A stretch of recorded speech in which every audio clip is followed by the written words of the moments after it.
Excuse me. Can I ask you a few questions? What's up? Can I ask you a few questions? What up? What do you think of Miranda rights?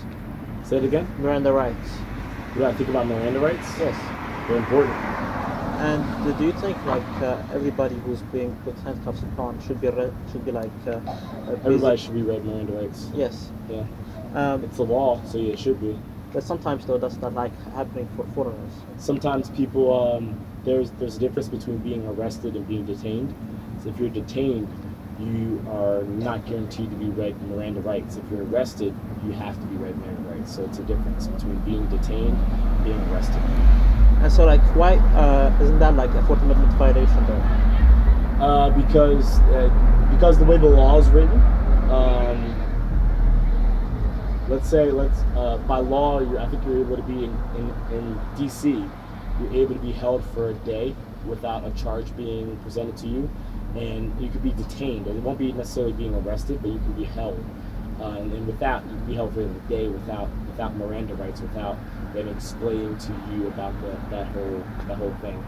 But yeah, if you're arrested, if you're not held with your Miranda rights, all you have to do is obviously present that in court, and your charges can drop easily. Yes, but sometimes though, like that does not happen. Yeah, it's one thing that's great about democracy, how it definitely looks for the future and making sure everybody has an opportunity to do things, but it's not perfect. It's not perfect. So sometimes, yes, people are not read Miranda rights, and there's also like a Department of Justice report basically saying that people are brought up on trumped-up charges, having to go to court afterwards. Of course, yeah. The system is only as good as the people that work for it, and not everybody, obviously, as you know, not only police officers and lawyers, but not everybody's good people. There are people out there that want to hurt people, that want to do bad things.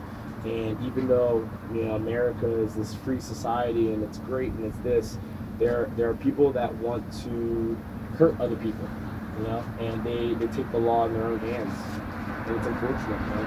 It's unfortunate. And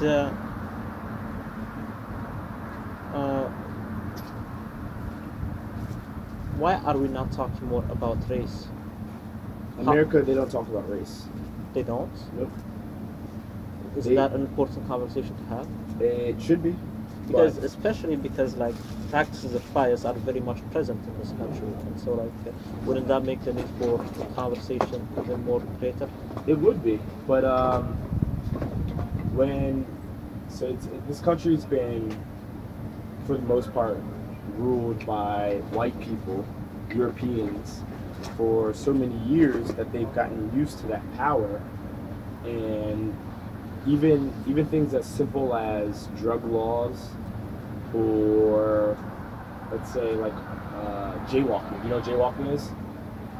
Jaywalking is, let's say, if I were to walk this way on the street, since it's a red light, if I were to walk this way in the street without the thing saying to walk, I'm breaking the law. But it's known in American statistics that people that get arrested, 57% more, I think it's like something like that, 57% more black people, dark-skinned people, get arrested for jaywalking than white people. It's not because black people jaywalk more, it's because more black people are arrested for that same action that white people already do. So, yeah, it's an interesting world, man, but you gotta fight your battles as you can. Fight your battles as you can. Where are you from? Originally from East Africa. Where? East Africa. Stafford? Cool. How about you? I'm from Pennsylvania, man.